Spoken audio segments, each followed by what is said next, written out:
Hi நண்பர்களே, நான் உங்கள் நெல்லைவேலு. நண்பர்களே, இன்றைக்கி இந்த பதிவு யாருக்கு எதுக்குன்னா, இதை பேசும்போதே மனசு ரொம்ப கஷ்டமாக இருக்குது. அதாவது பார்த்தீங்கன்னா, நான் கடந்த ஒரு 17 நாளுக்கு முன்பு ஒரு மிகப்பெரிய சோகம் தமிழ் சினிமாவே உழுக்குச்சு. யாருன்னு பார்த்தீங்கன்னா, இயக்குனர் சிகரம் ஐயா பாரதிராஜ் அவர்கள் நம்ம எல்லாம் விட்டு மறைந்தாங்க.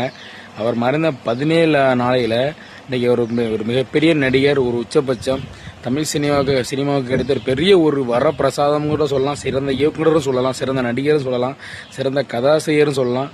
சிறந்த படங்களை படைப்பாளியாக கொடுத்து நிறைய நடிகர்களை உருவாக்கி விட்டவர் இயக்குனர் பாரதிராஜா ஐயாவோட அசிஸ்டன்ட் டைரக்டராக ஒர்க் பண்ணி 16 வயது நிலை படத்தில் வந்த ஒரு மனிதரை சொல்லலாம். யாருன்னு பார்த்தீங்கன்னா, நம்ம அருமையான ஒரு மனிதர் பாக்கியராஜ் சார். பாக்கியராஜ் சார் இன்றைக்கி நம்மளெல்லாம் விட்டுட்டு, இந்த உலகத்தையே விட்டுட்டு, மக்கள் மனசில் நீங்காவது இடம் பெற்று இன்றைக்கி பூமி தாயோட மடியில் இன்றைக்கி படுத்து உறங்குறாரு. நம்ம எல்லாம் விட்டு போயிட்டாரு. இயக்குனர் பாக்கியராஜ் சார் நம்மளை விட்டு போக கொஞ்சம் கூட எதிர்பார்க்கல.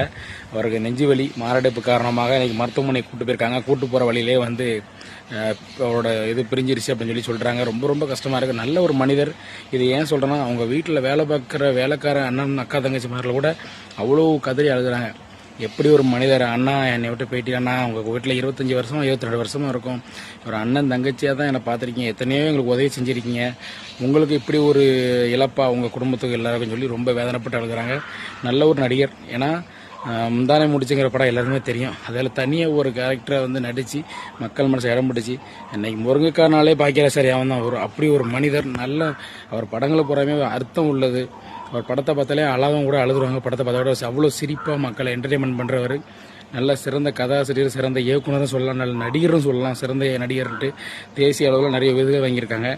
இப்போ கூட 50வது ஆண்டு திரைத்துறையில் அவங்களுக்கு ஒரு அவார்டு கூட கொடுத்தாங்க. 50வது பொன்விழா ஆண்டுன்னு சொல்லி கூட நம்ம முன்னாள் முதல்வர் ஐயா ஸ்டாலின் அவர்கள் தலைமையில் அவங்களுக்கு அவார்டெலாம் கொடுத்து மேடையில் எல்லா நடிகரும் முன்னாடியும் அவங்களுக்கு ஒரு பெரிய பாராட்டுகளை வச்சாங்க. அப்படிப்பட்ட மனிதருக்கு இப்படி ஒரு இழப்புங்கிறது கண்டிப்பாக அவங்க குடும்பத்தில் யாராலையும் தாங்க முடியாது.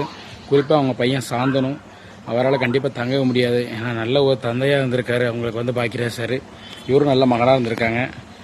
எனிவே, ஐயாவோட ஆத்மா சாந்தி அடைய நான் கண்டிப்பாக எல்லா வல்ல இறைவனை நான் பிரார்த்திக்கிறேன்.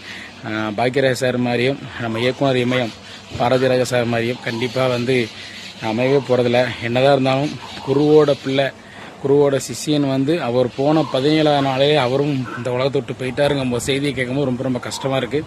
கண்டிப்பாக அவங்களோட ஆத்மா சாந்தியடைன்னு நான் இறைவனை பிரார்த்திக்கிறேன். பாக்கியராஜ் சார் ரொம்ப கஷ்டமாக இருக்குது. ரைட் நண்பர்களே, இந்த பதிவு பிடிச்சா லைக் பண்ணி கமெண்ட் பண்ணி ஷேர் பண்ணி மறக்காமல் நம்ம பேப்பர் 243 சேனலை சப்ஸ்கிரைப் பண்ணி போய் அமைக்கிறீங்க. நன்றி, வணக்கம்.